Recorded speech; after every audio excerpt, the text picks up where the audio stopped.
Thank you for watching. My name's Glenn Morgan, and once again, this is We the Governed.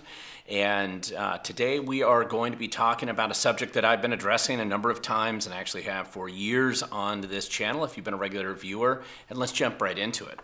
This recently, and many of you may not know this, but on Monday, on September 8th, Harmeet Dillon here sent a letter from the Department of Justice to Secretary of State, Washington State Secretary of State Hobbs, and of course the our Attorney General here, and this is on behalf of the Department of Justice, asking to actually have access and to the official Washington State voter rolls. And this is something that the feds have actually done for half a century or longer. This is something that they used to do frequently in the 60s with the Democrats in the southern states, and they were trying to deal with vote fraud down there. The Democrats were also very good at it under the Jim Crow laws, and they were manipulating the voter rolls. And there's actually a long history of the feds just trying to check and see, is a state actually doing the right thing when it comes to their voting rolls? And are they being honest, or is the system set up with a lot of flaws in it? And so this letter from Harmeet Dillon on Monday, and I'll link to it down below, at least the images that I'll post them up on my website there so you can see them. The letter very clearly just lays out, it's pretty cut and dry, and it's a similar letter that's been sent out to a number of other states around America, that the federal government's starting to go around and look at these voter rolls because of all the problems that have been uncovered, especially in recent years with the voting systems and the voter rolls. And Washington State, of course, is top of that list when it comes to incompetent management of voter rolls and all kinds of defective problems that exist within our all-mail-in voting system here. So this is kind of a big deal. Now, of course, when you look at it, these guys down below, they are not happy. Let's just say these guys up here. Whether that's the current Attorney General, Nick Brown, who's in the center, and that's a picture of him when he was Survivor contestant a number of years ago. It's his big claim to fame before he became Washington State's Attorney General. Or whether it's Steve Hobbs, who's on the right here, from the Secretary of State, who's actually only been in there a handful of years. But these two guys were not happy, and they were the ones who dominantly came out and responded. Now we're going to jump right into the story and talk all about it. But before I get into that too much more, just a quick reminder, if you haven't done so already, please hit the like and subscribe button down below. It's greatly appreciated if you do that. It helps, and also sharing this video out with other people.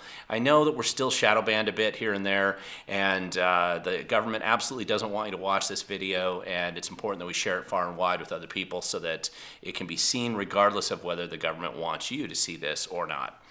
So let's just jump right into this letter here and what's going on. And I actually think this is a pretty big deal.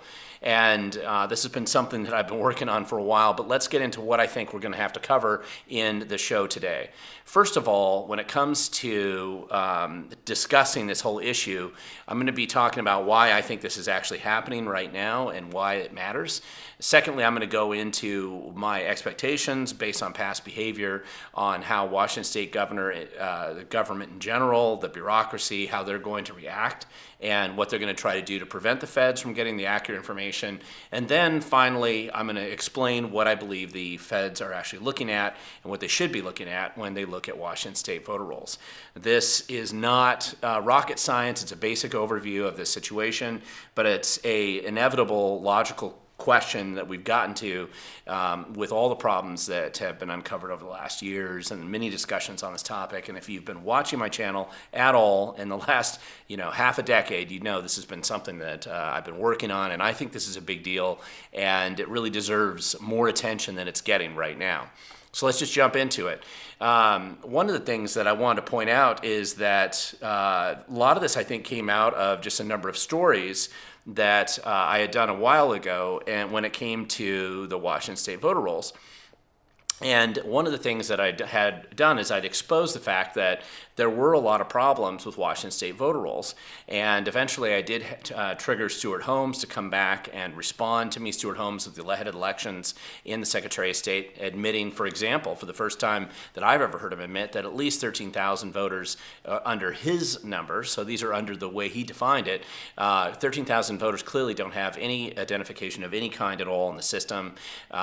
Based on the 29 counties data that I'd had a chance to see that had been reviewed in Franklin Cleveland County, it looked like that number's probably closer to 25,000, but he was claiming that it's actually 13,000 people that have zero ID of any kind or reference to any identification at all in the voting roll system.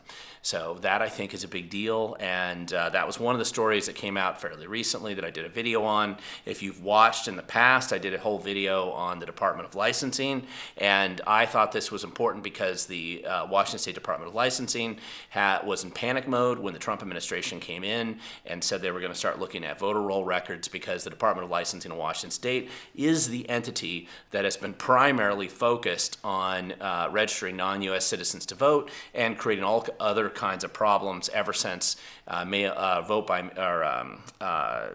mail has particularly been a problem, and ever since the motor voter law was passed in 1993. But Washington State's Department of Licensing has been particularly egregious about it, and if you saw this video here, this was something that really annoyed them. I feel like I'm going to have to do another special story on Department of Licensing based on what I saw then, and just in case you think this was something that I just discovered in the last few years, 4 years ago I did this video here explaining how the Department of Licensing regularly, consistently, and without fail was registering non-U.S. citizens to vote. So this, I think, is a big deal. The fact that the Department of Licensing has clearly been doing this. Everyone knows it. Everybody who works there knows it. Everybody who works in the Secretary of State's office knows it. It doesn't matter what they say on their public-facing side as they pretend to deny that they know anything about it, but everybody knows this has been going on. And I have had dozens of people who are not U.S. citizens, usually here legally, show me their their ballots that they're getting, oftentimes registered to vote against their will or knowledge, and it's a perpetual, continuous problem, and that agency is willfully, with malicious intent, been doing this for a long, long time, and I think that this is a big deal. Now, let's just talk about what I think is kind of got me first aware of this. I have to admit, I didn't realize that the Department of Justice had sent this letter on Monday. I didn't figure it out, actually, until Wednesday, when I had seen this letter that had come over that morning, or it was actually a post on X from Jim Walsh, who is a legislator from the 19th District. That's not where I live, but it's fairly close to where I live. And of course, he's also chair of the Republican Party. And let's just read this specifically, because in the top of his X post, when he sent this out, he said, here's the letter from AAG Dillon at the U.S. Department of Justice, and that's Harmeet Dillon, if you're more familiar with some of these players here. It has Washington State Secretary of State Hobbs, Governor Ferguson, and various other local leftists lawyering up faster than a hilltop gangbanger with a stolen Glock, because you've got less than 14 days, guys, and I believe justice will prevail. Now, that's what he said in that post. And that was actually where I went to get a copy of the letter. I hadn't seen the letter, and that's why I had to do screen grabs of this letter just to read through it and share it widely. And it's been fairly widely distributed. I just don't know why some of the people who've written the articles about it just didn't actually link up the original Department of Justice letter in itself. But nevertheless, big deal. Now, obviously, on that day, shortly after Jim Walsh sent that out, Charlie Kirk was assassinated by a leftist down in Utah. Anybody watching this video knows all about that story. It delayed me getting this video out today, and obviously it's just terrible situation that's been going on, but I think I just need to get back in here and start telling some of these stories, because they're very important and they're relevant to anybody who lives in Washington, anybody who actually cares about free and honest and open elections in Washington State. So I think this is a big deal.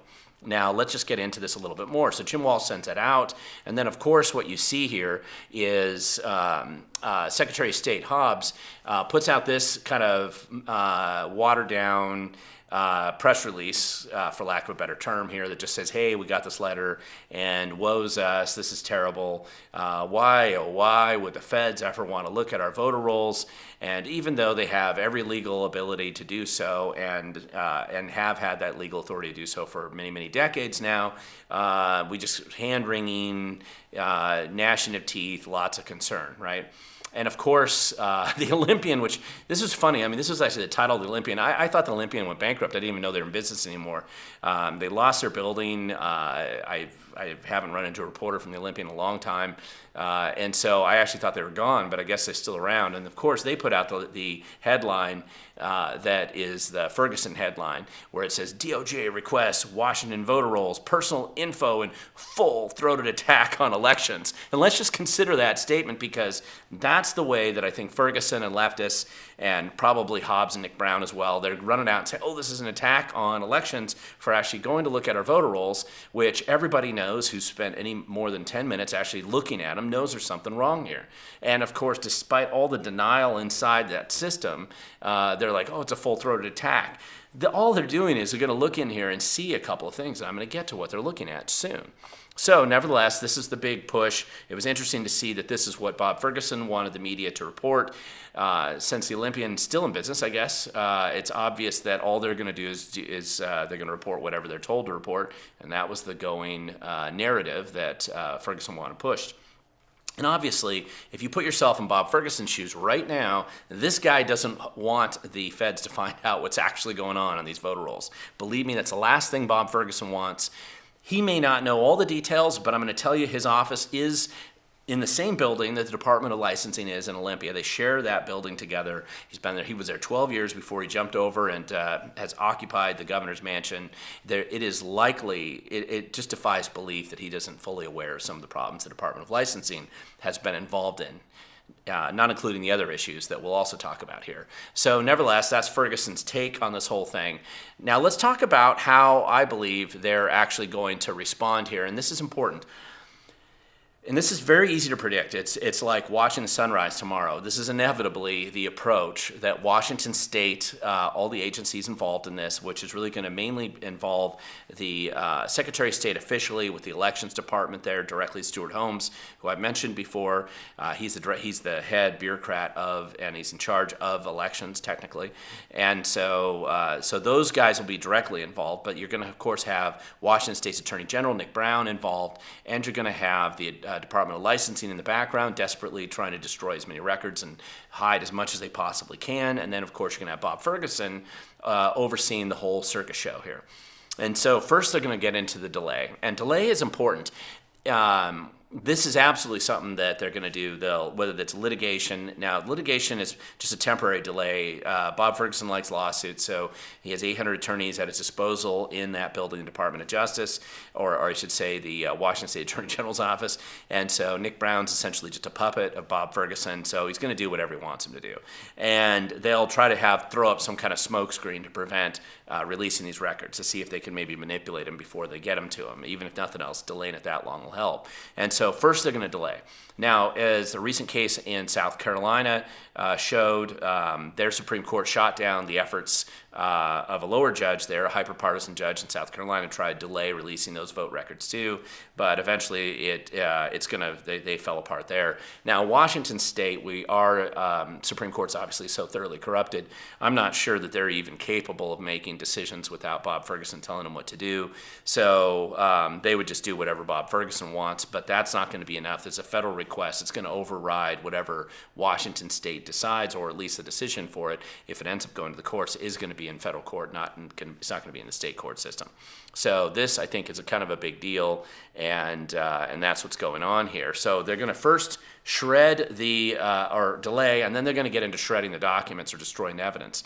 Now, Bob Ferguson has a long, long history, of course, of destroying public records and concealing the truth from everybody whenever he's kind of pushed into a corner. He did it with the Oso landslide. He's done it with various situations at DSHS. He's been found lost lawsuits over this many times over destroying public records. He was forced to stop doing the auto-delete program that he'd implemented at the Attorney General's office to conceal and hide as much of the nefarious dealings that they have there at that agency. So Bob Ferguson's well-versed in destroying public records. So is the Department of Licensing. And so this culture of destruction of records is alive and well in Washington State, and I inevitably believe that that's going to be part of whatever they're doing right now. And so if you're an insider there and you work for these agencies and they do an extra special job of destroying records or conveniently making sure hard drives break, please let me know. And if you work in the IT department there, please give me a copy before they do that. Now, finally, what I believe is going to be part of the game here is basically botching the data set so that nobody can really tell what the heck's actually going on. And this, by the way, has been a common problem when you're trying to dig into voter rolls and figure out exactly what's going on here. There's always different ways to screw the system up so that it becomes very difficult for an outside person or entity to come in and look at it. Now, the one benefit that we have is that we've been looking at this for years now and uncovering all kinds of weird problems.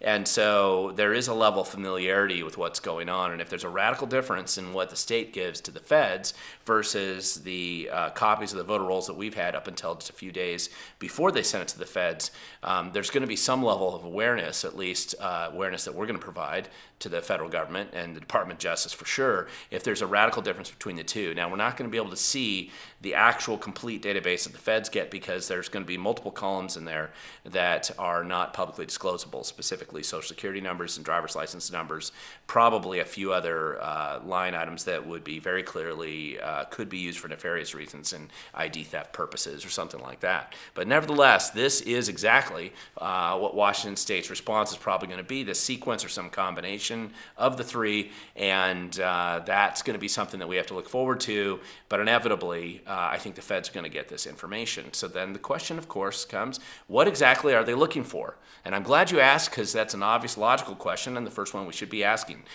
Number one, and this is just very obvious and everybody knows it, they're going to be looking for the non-U.S. citizens that are on the voting rolls. Now, I need to explain this because there's really two categories. People tend to look at illegal aliens being on the voter rolls, and there's going to be plenty of those too. But it's not just that. It's the Department of Licensing policies and procedures that's driven them, even against the will and against sometimes the knowledge of people who are here legally. We have a large number of H-1B visa holders, which are people a lot of times with Amazon, Microsoft, or some other tech company up in the Seattle area, that do come here legally. They're paid very well. They're productive members of society. They get a driver's license. And when they get a driver's license, that's when the Department of Licensing basically puts them on the voting rolls whether they want to be there or not. In some cases, I've found it with student visa holders here as well. Had a student visa holder from China basically talk to me about the fact she was registered to vote. And obviously, anybody talking to me, they're not going to be voting, so these aren't going to be the people voting. But I've had people from, I believe, close to a dozen countries now: Canada, China, New Zealand, England, Australia, other countries. They've all been registered to vote against their will. Denmark, I remember. And so the problem is, though, this is just onesie-twosies. The question is, how many out there have been registered to vote? People who work at Microsoft have told me about internal group chats where people who are there on H-1B visas have been getting ballots. They're not U.S. citizens and they're voting all the time, and they think it's funny. So if they are joking about that at Microsoft or at Amazon amongst themselves, then you can't tell me this isn't a problem. Now, how big it is, I guess we're going to find out. But that, I guarantee you, is a big part of what the feds are going to be looking for, and everybody knows it. And that's the main excuse, I think, that the Secretary of State and the Washington State's Attorney General are going to try to use to prevent the feds from accessing it. Because the other problem they're going to run into is that there's going to be some segment, particularly in the illegal alien side, where those people, not only had they been registered to vote, but they're also probably abusing the Apple Health and the SNAP benefits. We've had a big problem within that category. H-1B visa holders are typically not going to be doing that. Probably student visa holders won't be doing that as much, but you're going to have a lot of the illegal aliens that have registered to vote, and it's been one of the benefits they get all along. And by the way, they wouldn't have shown up in that list that I originally talked about with the 1 in 7 voters basically not having a Social Security number in the database, because most illegal aliens that come in and get registered for those programs are given a provisional Social Security number, and it would look very normal in the system. It wouldn't even show up in that list of no Social Security numbers. So what's the next thing that they're going to be looking for? Fake UCAVA voters. And fake UCAVA voters, this is actually kind of important and a little bit overlooked. Basically, this is the Uniformed Overseas, I can't remember now the exact abbreviation, Uniformed Overseas Access to Voting Act or something like that it was essentially, usually you think of this as the deployed military, right? We have a certain number of deployed military independents that are overseas, and they are registered to vote, and they should have the right to vote, and you're basically using this as an absentee voting system. If you don't live in Washington State, it's an absentee voting system. If you're in Washington State, the only difference is that you're mailing in your ballot or you're sending it electronically, and essentially UCAVA registered voters are those ones doing it. This is the one of the areas that we found when we were doing voter challenges and doorbelling, that there were a lot of people that were not military or dependents of military, lots of them, like a disproportionately large number in Washington State, that have nothing to do with the military, and then you go to the addresses, I'll put that in air quotes, because obviously if they're voting this way, they aren't supposed to be living here, but the addresses supposedly that are assigned to them, and you talk to the people who live there, and they've never heard of those people, they don't exist, they've never been there, they've been, these are just, and I interviewed one of the, as a former state fraud investigator who's been helping on some of the voter roll cleanup stuff in Thurston County. He was talking about these big problems and defective nature of the registration process for UCAVA voting. We all want people, especially military, that are deployed overseas to have the ability to vote. But if you have a system where almost anybody can pretend like they're overseas and get one of these ballots, then the local auditors, especially Thurston County, Mary Hall, and the Spokane County Auditor and King County Auditor, they'll just act like, how could you dare possibly challenge these voters, even though they never would clarify what the heck's going on with these people. So that's going to be something that I think the feds will be able to look at, because they should have a fairly good sense of whether people truly exist overseas or not. And it's one of the things I'd be looking for if I was reviewing that voter list as well. Now, this is also, the next one is duplicate voters, NCOA, which stands for the National Change of Address System through the U.S. Post Office, and dead voters. And this has been a topic that I've discussed before. There has been some public discussion about that as well in the past, because the issues that have come up with the Social Security Administration master death lists and cross-referencing that. Again, I did a video not that long ago about a dead voter or a dead person that's still registered to vote. I don't think they've necessarily voted after death, but the family has been trying to get them off the voter rolls out in Kitsap County for close to a decade now, and nobody will remove them, and they just stay on the voter rolls forever. And it's easily manipulatable, and somebody could potentially get that ballot and start voting for that dead person, and under the way our state system works, they just accept it just fine. Now, it's not that they don't catch dead people voting afterwards. They do catch some. They've caught a number of them in the counties just this recent midterm cycle in August. But one of the things that I've noticed, too, is that now the local auditors are trying to downplay that and try to ignore it and not make a big deal out of it. But somebody's sending in dead people voting. You know, it's now I know there's probably more after to death after life after death, I should say, than just voting, but voting seems to be a high priority here, and it's just one of those little areas. It's one thing that captures the imagination of people when they look at it.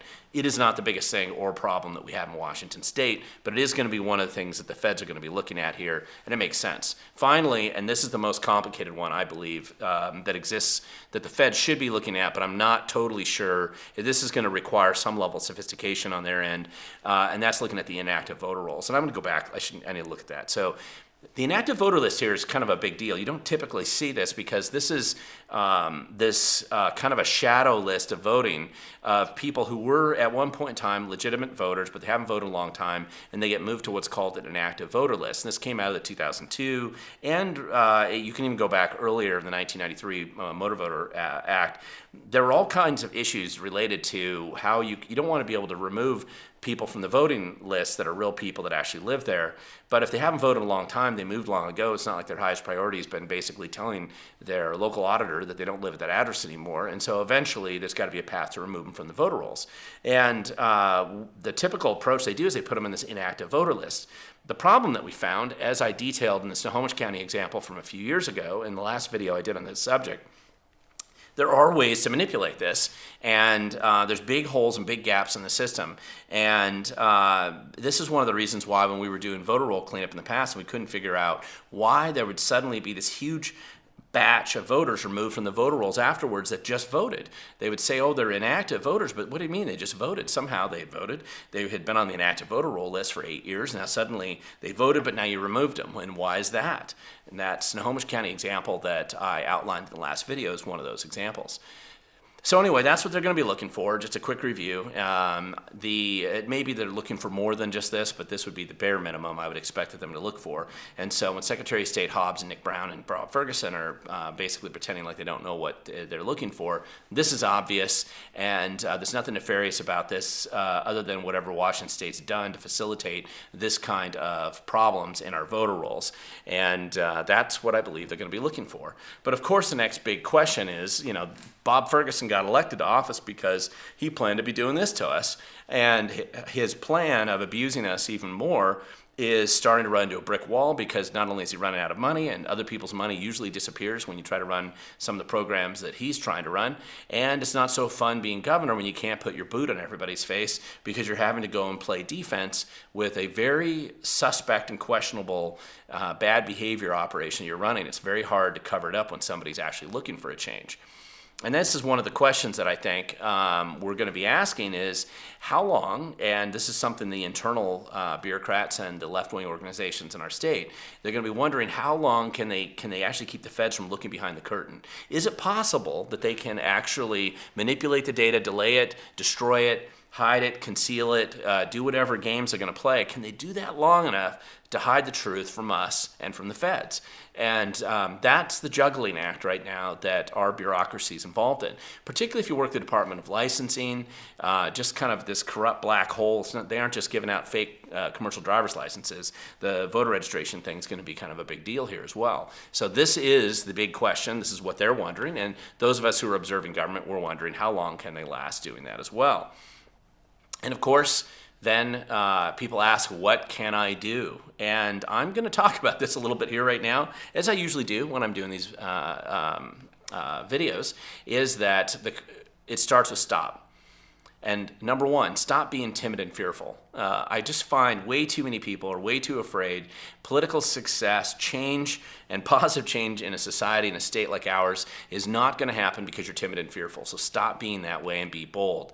Finally, or secondly, I should say, stop pre-surrender and apathetic mode. This is a common problem that I run into where people will have a setback or they'll discover how bad and how corrupt and how ugly things really are when you look under the covers. And the instant response, instead of we got a job to do, and this is an ugly job and dirty job, we got to clean it up, instead they just instantly pre-surrender. I'm running away, I give up, I can't do it, I surrender. That is not really a very good approach to doing anything if you actually want to achieve any kind of results. The other thing is just stop assuming somebody else is going to do it. Sometimes that somebody else is you. You and I have to get involved and engage in whatever way we can, obviously to each according to their abilities, right? But make an impact in some way. And then, of course, finally, and this is something that I mentioned all the time, if you don't think that you can do it, if you don't think you can make that difference, just help somebody else who will. People saw Charlie Kirk out there on campuses. You saw him doing things that you felt like you probably couldn't do. I think it's important that that we just find the people who can do those things. And if it's not you, that's understandable. But try to find the people who you think can go out and do the things that are necessary to make an impact.